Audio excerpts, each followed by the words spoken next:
So children, अब हमारा question number 4 है पेज नंबर 12 का।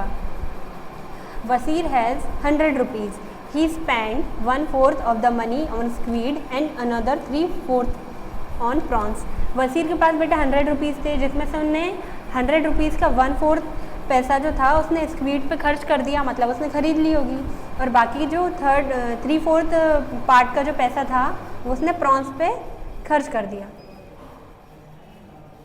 सो अब यहाँ पे क्वेश्चन पूछा है how many kilograms of squid did he buy. अब क्वेश्चन कह रहा है कि वसीर ने स्क्वीड कितनी खरीदी, कितने किलोग्राम उसने स्क्वीड खरीदी। ठीक है, सो यहाँ पे देखते हैं। वसीर हैज़ 100 रुपीज़, वसीर के पास कितने 100 रुपीज़ हैं, जिसमें से उसने 1/4 का क्या खरीदा, स्क्वीड यानी मछलियाँ। He spend 1/4 of the money on squid. तो हम किसी भी चीज़ का पार्ट निकालेंगे 1/4 2/4, तो हमें 100 का निकालना है, तो 100 में हम इंटू कर देंगे 1/4 का। अगर 5/4 होता तो 5/4 का। ठीक है, तो 1/4 इंटू 100। सो हमने 4 से डिवाइड कर दिया 100 को। सो 4 2 ज़ा 8। अब 10 में से हम 8 को माइनस करेंगे तो 2 बचेगा, तो यहाँ हो जाएगा 20, और 4 5 ज़ा 20, तो हमारा आंसर आया 25। मतलब उसने 25 रुपीज़ खर्च करे किस पे, स्क्वीड पे। फिर कारूथम्मा सेल्स स्क्वीड फॉर ₹50 kg। जो कारूथम्मा थी उन्होंने जो स्क्वीड थी कितने रुपए में बेच रही हैं वो, ₹50 kg। सो वसीर बाउट, वसीर ने 25 रुपये का खरीदा, तो हम 25 रुपये में कितने किलो आती है वो निकालेंगे। सो 25/50, मतलब 25 को डिवाइड करेंगे 50 से, तो 25 1 ज़ा 25, 25 2 ज़ा 50, तो 1/2 kg, मतलब आधा किलोग्राम उसने क्या खरीदा, स्क्वीड खरीदा। अब हम सेकेंड क्वेश्चन पे आते हैं। अब बी वाला है how many kilograms of prawns did he buy. अब उसने पूछा है कि प्रॉन्स कितने किलोग्राम खरीदे। तो हमें पता है कि वसीर के पास 100 रुपीज़ थे, जिसमें से उसने 3/4 जो पार्ट बचता है पैसे का उसने उसमें प्रॉन्स खरीदे, तो हम 3/4 निकालेंगे। सो 3/4 इंटू 100। सो 4 से अभी 100 को डिवाइड किया तो क्या आया था, 25 आया था। अब 3 इंटू 25 इंटू किया तो 75 आया, मतलब उसने 75 रुपीज़ की क्या खरीदी, प्रॉन्स खरीदे। ठीक है, सो फ्लोरमा सेल्स प्रॉन्स फॉर ₹150 kg, मतलब वो 1 किलो प्रॉन्स कितने में बेच रही थी, 150 रुपीज़ में। अब उसने कितने रुपए की खरीदी है बसीर ने, 75 की, तो हम 75 को डिवाइड करेंगे 150 से। सो वसीर बाउट 75/150, सो 75 × 75, 75 2 ज़ा 150, तो उसने कितने किलोग्राम प्रॉन्स खरीदे, 1/2 kg, मतलब आधा kilogram. Now women's Meenkar bank, the meeting of the Meenkar bank has just begun. जो मीनकर बैंक की मीटिंग थी बस अभी शुरू हुई थी। फैजिला इज़ द प्रेसिडेंट, फैजिला थी वो क्या थी, प्रेसिडेंट थी उस बैंक की। 20 fisher women have made their own bank. जो मछलियाँ बेचने वाली जो होती हैं वुमेन्स होती हैं 20 थी, उन्होंने 20 औरतों ने अपना खुद का एक बैंक बनाया। Each saves 25 rupees every month and puts it in the bank. जो 20 वुमेन्स थी वो 25 रुपये हर मंथ सेव करती थी और वो बैंक में डाल देती थी। ठीक है, तो यहाँ पे क्वेश्चन फर्स्ट है how much money does the group collect each month. तो क्वेश्चन कह रहा है कि टोटल कितना मनी जो पूरा ग्रुप है 20 वुमेन्स का वो सेव करता था। सो हर महीने एक वुमेन डालती थी 25 रुपीज़, हर एक वुमेन 25 रुपीज़ डालती थी, तो 20 वुमेन कितना कलेक्ट करती होंगी 1 मंथ में। So total women's in Meenkar bank, Meenkar bank में टोटल वुमेन्स कितनी थी 20। Money saved by women's in every month, हर महीने वो वुमेन्स कितना सेव करती थी 25। So total money collected in bank each month, तो हर महीने टोटल कितना मनी कलेक्ट होगा। सर 20 का इंटू कर देंगे हम 25 में, तो आंसर आएगा 500 आएगा। ठीक है, तो वो कितना कलेक्ट करती थी हर महीने 500 रुपीज़। सेकेंड क्वेश्चन है how much money will be collected in 10 years. तो बताओ कि 10 ईयर्स में कितना मनी कलेक्ट हो जाएगा। सो इन अबव सॉल्यूशन, हमने ऊपर वाले सॉल्यूशन में देखा total money collected in bank per month, हमने ऊपर वाले क्वेश्चन में देखा कि टोटल मनी कितना कलेक्ट होता है एक महीने में 500। सो एक साल में कितना होगा, then total money collected in bank in 1 year, एक साल में कितना होगा, तो हम 12 का इंटू कर देंगे, क्योंकि वन ईयर में कितने मंथ्स होते हैं 12 मंथ होते हैं, तो हम 12 का इंटू करेंगे। सो 12 इंटू 500 में क्यों कर रहे हैं कि 500 1 मंथ में कलेक्ट होता है, तो 12 मंथ में कितना कलेक्ट होगा, तो यहाँ आता है 6,000, कितना कलेक्ट होता है 6,000। So now total money collected in bank in 10 years, जब 1 ईयर में कितना कलेक्ट हुआ है 6,000, सो 10 ईयर में कितना होगा, सो हम यहाँ पे 10 का इंटू करेंगे 6,000 में, तो आंसर कितना आ जाएगा 60,000, मतलब वो 10 ईयर्स में कितना मनी कलेक्ट करते हैं 60,000। अब है practice time. Gracy needs money to buy a net, Gracy को पैसों की ज़रूरत है क्या खरीदने के लिए, नेट खरीदने के लिए। Jhansi and her sister want to buy a log boat, Jhansi और उसकी बहन को पैसों की ज़रूरत है, उन्हें क्या खरीदना चाहती हैं वो log boat. So they take a loan from their bank, so वो अपने बैंक से क्या लेती हैं, लोन लेती हैं। They will return it with interest, और वो उसको ब्याज के साथ बैंक को पैसा वापस करती हैं। So first question is Gracy took a loan of ₹4,000 to buy a net, Gracy ने लोन कितना लिया है बैंक से 4,000 रुपीज़, क्या खरीदने के लिए, नेट खरीदने के लिए। She paid back ₹345 every month for 1 year, और उसने बैंक को कितना हर महीने कितना पैसे वापस किए हैं 345 एक साल तक। How much money did she पे बैक टू द बैंक, तो उसने टोटल कितना पैसा बैंक को वापस किया। सो लोन टुक बाय ग्रेसी, लोन कितना लिया ग्रेसी ने 4,000 rupees. She paid back money every month for 1 year, उसने हर महीने एक साल तक कितने पैसे दिए उसने 345, तो उसने टोटल कितना पैसा दिया बैंक को, total money she paid, total money she paid in 1 year to bank. So 1 year में 12 मंथ्स होते हैं, सो 12 का इंटू करूँगी मैं 345 में, सो हमारा आंसर क्या आया 4,140, मतलब उसने टोटल कितना पैसा वापस किया बैंक को 4,140। उसमें इंटरेस्ट कितना लगा 140 लगा, क्योंकि 4,140 में से अगर हम 4,000 माइनस करेंगे तो 140 बचेगा, तो मतलब बैंक ने कितना इंटरेस्ट लिया ग्रेसी से 140 रुपीज़। अब सेकेंड है Jhansi and her sister took a loan of ₹21,000 to buy a log boat, Jhansi और उसकी सिस्टर ने कितना लोन लिया बैंक से 21,000 लॉग बोट खरीदने के लिए। दे paid back a total of ₹23,520 in 1 year, और उसने एक साल में कितना पैसा वापस किया बैंक को 23,520। हाउ मच डिड दे पे बैक एवरी मंथ, तो उन्हें हर महीने कितना पैसा बैंक को दिया। So Jhansi and her sister took a loan to buy a log boat, कितना लोन लिया उसने 21,000 लोन लिया दोनों ने।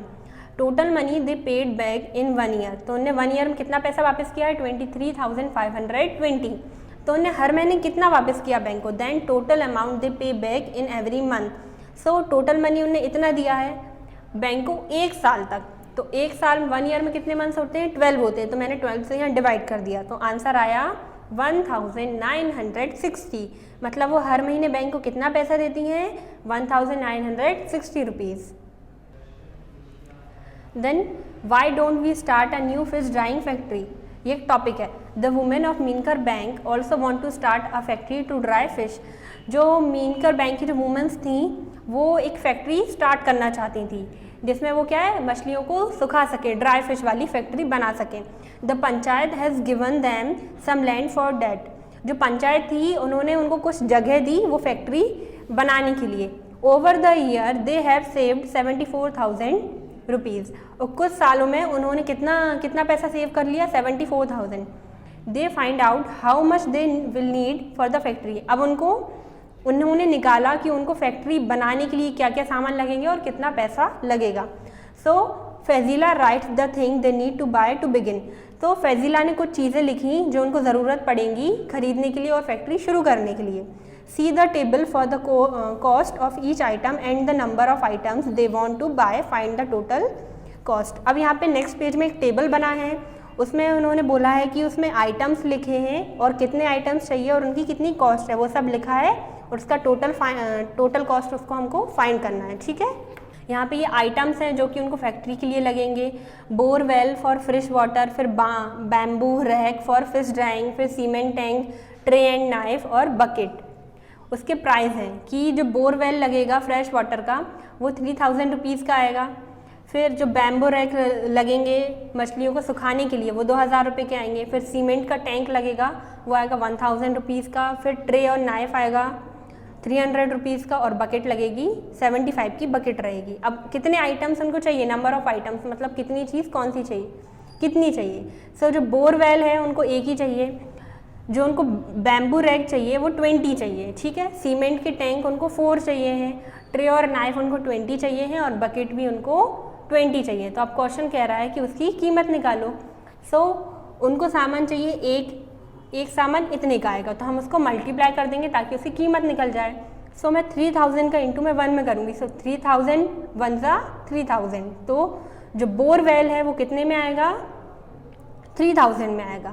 अब है बैम्बू रैक की जो कीमत है 2000 है और उनको चाहिए कितने, 20 चाहिए।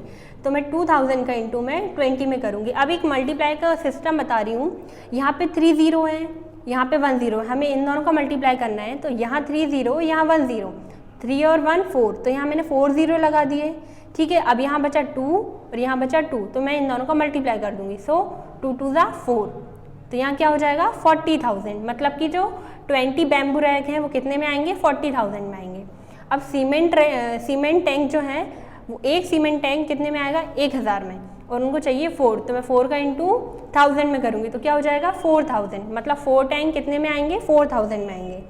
अब है ट्रे और नाइफ उनको 20 चाहिए, एक ट्रे और नाइफ आएगी 300 में, तो मैं इसका इंटू कर दूंगी। अभी मैंने सिस्टम बताया 1 2 3, 3 0 है तो मैंने यहाँ 3 0 लिख दिए, फिर 3 का इंटू मैं 2 में करूँगी। सो 3 2 ज़ा 6, ठीक है। अब एक बकेट 75 की है, उनको 20 चाहिए, तो यहाँ पे 1 0 है तो मैंने यहाँ 1 0 लिख दिया और 75 का इंटू मैंने 2 में कर दिया या 2 का 75 में कर दिया, तो क्या आ गया 150। तो 20 बकेट कितने में आएंगी, 1500 रुपीज़ में। अब यहाँ पे हमको टोटल करना है, total cost to set up the factory. पूरा फैक्ट्री को सेटअप करने के लिए जो चीज़ें लग रही हैं उसकी कॉस्ट कितनी है, मैंने इन सबको ऐड कर दिया तो कितना आया 54,500। अब यहाँ लिखा है When fresh fish is dried, it becomes 1/3 its weight। Question कह रहा है कि जब जो फ्रेश फिश हैं उनको जब हम सुखाएंगे, ड्राई करेंगे, तो उसका वजन उसी का 1/3 पार्ट हो जाएगा। So in 1 month they plan to dry 6000 kg of fresh fish. अब वो क्वेश्चन कह रहा है कि उन्होंने प्लान किया है कि वो 1 महीने में 6000 किलोग्राम मछलियों को सुखाएंगी। So how much dry fish will they get in 1 month। तो उनको ड्राई फिश कितनी मिलेंगी, तो यहाँ पे उसका 1/3 पार्ट निकालेंगे। 6000 का मुझे 1/3 पार्ट निकालना है, तो मैं डिवाइड कर रही हूँ 3 2 ज़ा 6 एंड देन 3 0 ज़ा 0, 3 0 ज़ा 0, 3 0 ज़ा 0, मतलब 2000 का इंटू मैंने 1 में कर दिया तो कितना आ गया 2000 आ गया, ठीक है। तो उनको ड्राई फिश कितनी मिलेंगी 2000। अब यहाँ पे है टेबल फ्लोरमा। Let us first calculate for 6 kg of fresh fish. अब हमको कैलकुलेट करना है 6 kg फ्रेश फिश का, ठीक है। यहाँ पे लिखा है we buy fresh fish for ₹15 per kg। यहाँ पे लिखा है जो फ्रेश फिश है हम उसको 15 रुपये किलोग्राम खरीद सकते हैं, ठीक है। और यहाँ पे लिखा है कि we sell dried fish for ₹70 per kg, और हम जो सूखी हुई मछलियाँ हैं वो कितने में बेचेंगे 70 रुपीज़ पर kg। अब यहाँ पे कुछ क्वेश्चंस हैं। We dry 6 kg fresh fish to get dash kg dried fish. अब हम कितना 6 kg फ्रेश फिश को क्या कर रहे हैं, ड्राई कर रहे हैं, तो हमारे पास कितनी kg ड्राई फिश बचेंगी। तो यहाँ पे इसका 1/3 पार्ट हो जाएगा, जैसे ये 6 है, अब इसको ड्राई करेंगे तो इसका 1/3 पार्ट बचेगा, तो यहाँ पे मैं 1/3 पार्ट निकाल रही हूँ। तो 3 2 ज़ा 6, तो यहाँ पे कितना हो जाएगा 2 kg, मतलब हमारे पास 2 kg ड्राई फिश बचेंगी। अब for 6 kg fresh fish we have to pay 6 into dash. For 6 kg fresh fish we have to pay, अब हमको 6 kg फ्रेश फिश लेनी है, तो उसके लिए हमको क्या करना रहेगा, कितना पे करना रहेगा। सो 1 kg जो फ्रेश फिश है 15 रुपीज़ की हैं, तो 6 kg के लिए मैं 6 का इंटू करूँगी 15 में, तो कितना हो जाएगा 6 इंटू 15 इज़ 90 रुपीज़। तो हमको कितना पे करना रहेगा 90 rupees. Then we will sell 2 kg dry fish and get, अब हमको 2 किलोग्राम जो ड्राई फिश बेचनी है, तो 1 kg की कीमत है 70 रुपीज़, तो 2 kg की कितनी होगी, सर 2 इंटू 70, तो आंसर क्या आएगा 140 रुपीज़। तो मतलब हम 2 kg ड्राई फिश बेचेंगे तो हमको कितने पैसे मिलेंगे 140 रुपीज़। अब है so if we dry 6 kg fresh fish, अगर मैं 6 kg फ्रेश फिश को ड्राई करूँ, वी विल अर्न, तो हम कितना कमाएंगे। सबसे पहली बात है कि 6 kg फ्रेश फिश को हमको ड्राई फिश में निकालना है। सो ये 6 kg है। अब इसका 1/3 पार्ट निकालूंगी क्योंकि हम ड्राई करेंगे, तो इसका 1/3 पार्ट बचेगा, ये हो जाएगा 2 kg। ठीक है, 2 kg होगा। अब 2 kg ड्राई फिश की वैल्यू क्या है, 140 है, क्योंकि 2 का इंटू मैं 70 में करूँगी, 70 में करूँगी तो 140 हो जाएगा। अब 140 में हमको 90 माइनस करना है, तो कितना बचेगा, 50 रुपीज़ बचेगा। Now last one, but if we dry 6000 kg we can earn, अगर हम अब 6000 kg फिशेस को ड्राई करें तो हम कितना कमा सकते हैं। तो अभी हमने लास्ट आंसर में देखा कि हमारा आंसर आया 50, तो हम 50 का इंटू करेंगे 1000 में, तो आंसर क्या आएगा 50,000। तो हम कितना कमा सकते हैं 1 मंथ में, 50,000। Now page number 15, they are all very happy with this plan. जो सब लोग थे बैंक, जो मीनकर बैंक की जो वुमेंस थी बहुत ज़्यादा हैप्पी थी वो अपने प्लान से, जो उन्होंने अपना प्लान किया था फैक्ट्री ओपन करने का या बैंक का। The group can make profits and each women can get a salary for the work she does. जो वुमेंस का जो ग्रुप था उनको प्रॉफिट हो रहा था और हर एक वुमेन हर महीने उनको सैलरी मिल रही थी वो जो काम करती थी उसके लिए। अब यहाँ पे Jhansi, I found that for 6000 kg fish we would need 1500 kg salt every month, it price is 2 rupees per kg। अब क्वेश्चन झांसी कह रही है कि अगर हमको 6000 kg फ़िश को ड्राई करना है तो हमको कितना 1500 kg सॉल्ट लगेगा, यानी नमक लगेगा, तो उसकी कीमत है 2 रुपीज़ पर kg। सो मंथली कॉस्ट, तो महीने में उनका कितना खर्च रहेगा, हर महीने उनको कितना 1500 kg नमक चाहिए। सो फर्स्ट है सॉल्ट के लिए उनका कितना पैसा खर्च होगा, उनको चाहिए कितना 1500 kg सॉल्ट, और 1 kg की कीमत है सॉल्ट की 2 रुपीज़, तो 1500 kg की कितनी होगी, तो हम इंटू कर रहे हैं। सो पहले 0 है तो मैंने 20 लिख लिया, फिर 2 का इंटू मैं 15 में कर रही हूँ या 15 का 2 में, आंसर आया 30, मतलब ये क्या हो गया 3000 रुपीज़, मतलब हमारा आंसर आया 3000, मतलब 3000 रुपीज़ उनको हर महीने खर्च होंगे किस में, सॉल्ट पे। अब है पैकिंग एंड बस चार्ज। अब उनको पैकिंग में और बस का चार्ज, वो अपने बकेट्स को यहाँ से वहाँ लेके जाएंगी तो उसका चार्ज कितना होगा मंथली, तो कितना होगा 3000 rupees. So the total monthly cost of drawing and selling the fish. अब इसमें बोला है कि टोटल महीने का चार्ज, मतलब कितना उन पर खर्च हो रहा है मछलियों को सुखाने का और उनको बेचने का, कितना टोटल 3000 इसका और 3000 इसका, मतलब टोटल 6000। अब यहाँ पे फैजिला ने बोला है कि डेट साउंड वेरी गुड, कितना अच्छा लग रहा है सुन के। Our calculations tell us that every month our bank will earn 44,000। अब फैजिला कह रही है कि कितनी अच्छी बात है कि हमारा जो बैंक है वो हर महीने कितना पैसा कमाएगा 44,000। Check to see if you also get the same answer. अब आपको चेक करना है कि 44,000 कैसे कमा रहा है। तो देखो टोटल बैंक को प्रॉफिट कितना हो रहा था, अभी हमने लास्ट पेज 14 पेज पे निकाला था 50,000 हो रहा था। अब 50,000 में अब खर्चा कितना लग रहा है, 6000 लग रहा है, तो हम 6000 माइनस कर देंगे तो हमारे पास कितना बच रहा है 44,000 बच रहा है। मतलब कि हर महीने बैंक को कितना प्रॉफिट हो रहा है 44,000 का। तो हमने चेक किया, तो यहाँ पे आप इसको आंसर करके लिखोगे 50,000 माइनस 6000, तो आपका आंसर क्या आ जाएगा 44,000। ठीक है, ये आपका लास्ट क्वेश्चन का लास्ट आंसर था। नाउ आपका चैप्टर 1 द फिश टेल खत्म हो जाता है। अब आपको कोई भी डाउट हो तो आप मुझसे कमेंट सेक्शन में या फिर व्हाट्सएप ग्रुप पे पूछ सकते हैं। ठीक है, तब तक के लिए बाय बाय, टेक केयर।